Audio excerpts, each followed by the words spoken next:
In one short decade, Simon had not only regained ground lost, thanks to his father's sloppy business sense, he'd taken the Bradley family chain of upscale shopping centers further than anyone else ever had.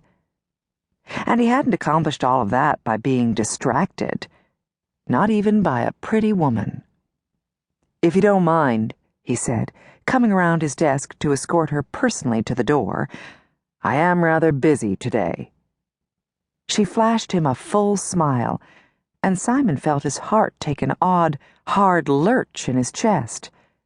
Her eyes lit up, and that dimple in her cheek deepened, and she was suddenly the most beautiful thing he'd ever seen. Shaken, Simon brushed that thought aside and told himself to get a grip. Sorry, Tula said, waving both hands in the air as if to erase her own tendency to get sidetracked. "I really am here to talk to you about something very important." "All right, then. What is it that's so urgent you vowed to spend a week in my waiting area if you weren't allowed to speak to me immediately?"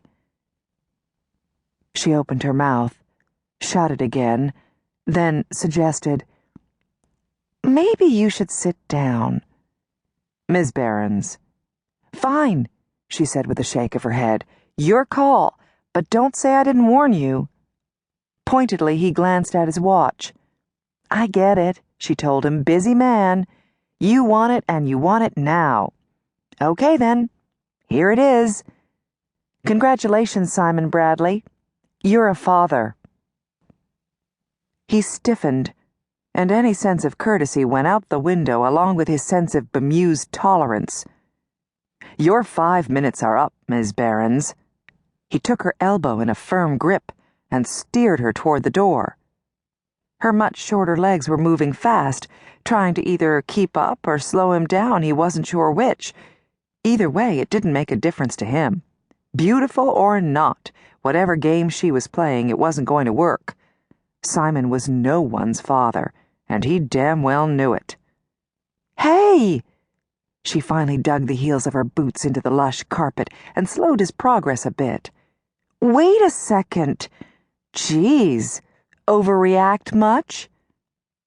"I'm not a father," he ground out tightly. "And trust me when I say that if I had ever slept with you, I would remember." "I didn't say I was the baby's mother." He didn't listen, just kept moving toward the door at a relentless pace. "I would have worked up to that little declaration slower, you know," she was babbling. "You're the one who wanted it direct and fast." "I see. This was for my benefit?" "No, it's for your son's benefit, you boob." He staggered a little in spite of knowing that she had to be lying. A son? Impossible. She took advantage of the momentary pause in his forced march toward the door to break free of his grip and step back just out of reach. He was unsettled enough to let her go.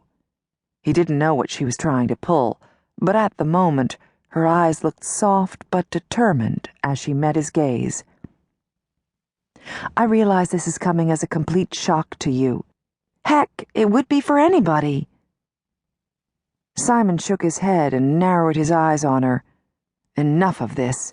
He didn't have a son, and he wasn't going to fall for whatever money-grubbing scheme she'd come up with in her delusional fantasies. Best to lay that on the line right from the start. "I've never seen you before, Ms. Barrons, so obviously we don't have a child together. Next time you want to convince someone to pay for a child that doesn't exist, you might want to try it on someone you've actually slept with." She blinked up at him in confusion. Then a moment later, she laughed. No, I told you, I'm not the baby's mother. I'm the baby's aunt. But you're definitely his father.